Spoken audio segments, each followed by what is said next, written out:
Yon, so kamusta po mga ka-Streetwise? Ako po si Takeru Miyamoto at welcome po sa aking munting channel. So mga kababayan, alam naman po natin na yung isa sa mga pinakatinitinang anggulo kung bakit nga po ito nangyari sa ating kasama na si Mima Alicia ay ang sinasabi nga daw po ang dahilan ay tungkol daw po sa sindikato. Yun nga lang, mayroon po kasing binabanggit dito. Si DILG Secretary John B. Cremulya na yung sindikato daw po na to nanggaling from the South. So yun na. So ngayon, lumalabas ngayon yung spekulasyon na kung ito po ay sindikato from the South, alam naman natin yung South Duterte po yan. So sabi nga po ni Ballpoint Man, di ba, na DDS daw po yung yumari kay Alicia, pero pag-usapan ngayon natin yan. No? So pag-usapan ngayon natin dito kung konektado ba talaga yung politika, no, dito nga po sa nangyari kay Mima Alicia. Kasi tandaan natin bukod nga po sa sindikato, meron pa nga po itong tungkol sa kanyang ex na posibleng dahilan at yung isa rin po sa mga tinitinang anggulo, politika. So pag-usapan ngayon natin yan. So ngayon, ito mga streetwise, no, ito yung sinasabi natin, no, okay. So kahapon, alam naman po natin, no, na dalawa sa mga suspect nahuli na. Sabi dito, the two suspects in the killing of vlogger Alicia Lipata or Mima Alicia have been arrested in Mabalacat, Pampanga this Thursday morning, July 23. Okay, the police are still determining the motive behind the crime, which may have been due to the personal grudge or related to the victim's content as a vlogger. So tandaan natin mga kababayan, no, na bukod nga po sa mga personal na buhay nga po ni Alicia, isa pa rin po, no, at hindi pa rin po talaga naalis na dahilan, no, na posibleng ang rason kung ba't nga po ginawa kay Alicia ito, ang kanya pagiging content creator bilang isang vlogger. Oo. So ngayon, tinanong natin itong interview nga po ni John B. Cremulya. Malapit na. Ito yung interview ni John B. Cremulya. Tinan nyo ito. Identified na, and we are about to arrest them any minute now. Okay. So, alam niyo ho ba kung ano ito? Parte ba ng sindikato itong gumawa? Kasi medyo may chilling effect ko nga. Binabanggit ko kanina doon sa mga ibang vloggers. Oo. May connection sila sa isang crime group based in the South. Pero lahat yung mababalidate natin pag mahuli na namin sila. Okay. When you say arrest, Actually, itong interview po na to, no, nangyari po ito nung hindi pa nga po na-aresto yung dalawang suspect. Yun nga lang mga kababayan, no, ito sinasabi natin. No, may binabanggit na naman dito si John B. Cremulya na ang yumari daw po or ang mastermind daw po no, ng pagkamatay nga ni Alicia sindikato na connected from the South. Alam naman po natin, no, na pag sa utak natin, pag sinabi natin patayan at ito po'y South, Duterte po yan. So ako naniniwala po ako, no, na may mga tao pa rin po na ang paniniwala, politika pa rin po ang motibo dito nga po sa nangyari kay Alicia. Kasi nga po, pag sinabing patayan, Duterte po yan. Kaya nga may impeachment Ang pinag-uusapan doon, patayan No, si Sara po yung mastermind ng patayan O, di ba? Isa rin po no na pinag-uusapan sa impeachment yung grave threat ni Sara kay PBBM. Continue natin Sige, para matapos yung interview. Sige. time between now and Sona? Anytime now. Kasi identified, located, tracking na. Okay, good. So, malapit na. Dalawa ho ba, Sec? Dalawa sila. Oo. Okay. Ayan so actually, no, kung may nahuling suspect po dito pa sa pagkamatay nga ni Alicia, good job po yung PNP, no, at saka si John B. Cremulya. No, bigyan natin yung credit. Saan yung bell ko? No, bigyan natin yung credit. May credit. Oo. Especially nga po dito kay Chief PNP Melencio Nartates, no, na talagang alam naman natin na tinutukan niya itong kaso nga po ni Mima Alicia. So syempre, sinasabi naman po natin, no, kung may gunman, sigurado na po tayo na posible na rin po maaresto ang mastermind. So, good job po kay Chief PNP Melencio Nartates na sobrang professional nga po sa pag-handle nga po dito sa kaso ni Mima Alicia, no. And then mga kababayan, so ito na. Okay. hindi talaga mawawala sa isipan ng mga tao na politika po ang posibleng rason dito nga po sa pagkamatay ni Mima Alicia. Dahil nga po, no, sinabi nga po ni John B. Cremulya, ang mga suspect ay connected from the South.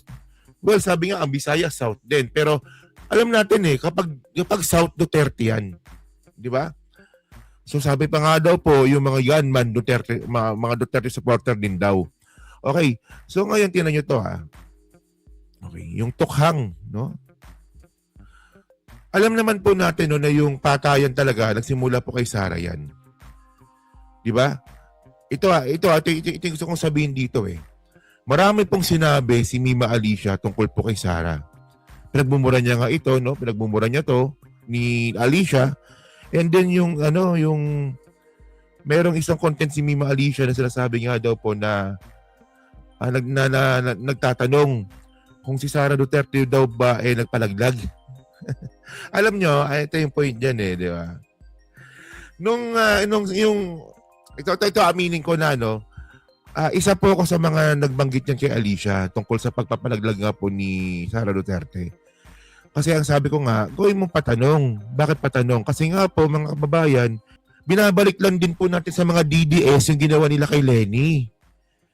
Di ba po yung ginawa ng mga DDS kay Lenny, mga kababayan, no, merong boyfriend at nagpalaglag.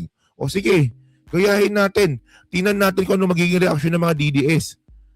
O, alam nyo yung ginawa lang po ni Alicia? Ginawa nyo rin po kay Lenny yun. So, puta, ba't kayo nagagalit? So, ngayon, syempre, no, naging trending nga po yung content na yun ni Alicia, no, na si Lenny. Na si Sara nagpalaglag. So, ngayon, malaki po yung chance na napanood nga po ito ni Sara.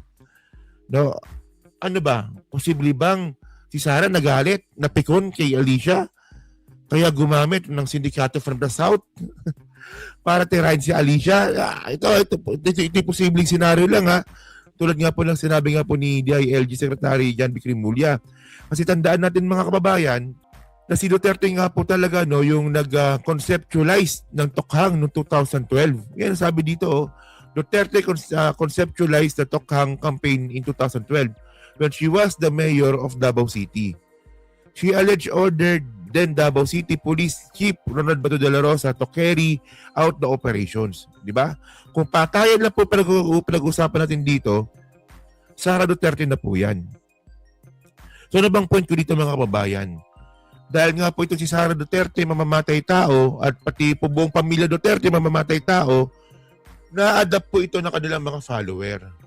Diba? For example, ito pakita ko sa inyo, no? At least ito may mga hindi to haka-haka kasi meron tayong mga reference dito. So, for example, ito nakuha ko to sa Nutriman Republic, no? So unang-una, di ba? Ito bago lang to, no? Si Schubert Navarroza. Noong na posible nga daw po na madedo, magkaroon ng death penalty dahil daw po sa sexual abuse. Alam naman natin mga kababayan, pag ganyang klaseng ugali na manyakis, ugaling Duterte po yan. Si Digong manyakis po yan eh. Si Schubert Navarroza, DDS po yun. So pangit po talaga na ehemplo na pag ginagaya nyo yung ugali ng mga Duterte. O meron pa yan dito na binabanggit dito, no, yung pagkamatay nga, hindi, pagkamatay. O tama nga, no, yung binarel. Yung binarel ni Chow Yumol, naalala nyo to, 2022? Si Yumol, isang DDS si Yumol, isang DDS, dahil sa hindi nga po makuha yung hustisya na gusto niyang mangyari, ang ginawa niya, ginamit niya po yung sa kanyang kamay. Pinatay niya nga po yung isang mayor sa Lamitan. Tama, di ba? Oh. Okay, so hindi lang yan, di ba? Meron pa yan. O yung dalawa binordi edad pala, no? Na nasangkot nga po sa shooting sa eskwelahan na sinasabi nga rin daw po na sila daw ay na-impluwensyahan ng mga Duterte. So marami yan. Bukod nga po sa mga bukod nga po sa nangyari kay Mima Alicia, marami pong pangyayaring mga karahasan na naganap dahil nga daw po sila po mga Duterte supporter. Kaya nga salot yan mga Duterte na yan eh. Di ba? Oh. So yun mga ka-streetwise, no? So kayo po, no, masabi nyo nga po dito, no, na kayo ba, naniniwala ba kayo na ito po yung isang anggulo na posible nga daw po na sinasabi ng mga kapulisan na politika ang posibleng rason kung bakit nga po nangyari ito kay Mima Alicia bukod nga po dito sa sindikato. So kayo ba, saan ba kayo mas naniniwala? No? Yan ba sa politika na konektado sa mga Duterte o sa kabila na posibleng tungkol sa boyfriend or tungkol sa sindikato? Di ba? Yun. So yun, sa magandang tanong yun Yan, so pa-comment na po sa baba at binabasa ko pong lahat yan. At syempre, yan po sa Team Replay. No? So pa-like, pa-subscribe, hindi makalabisan, pa-share na rin po ng content natin ngayon. So thank you mga ka-streetwise. Kita na lang ulit tayo sa susunod nating content. So thank you, salamat and bye-bye.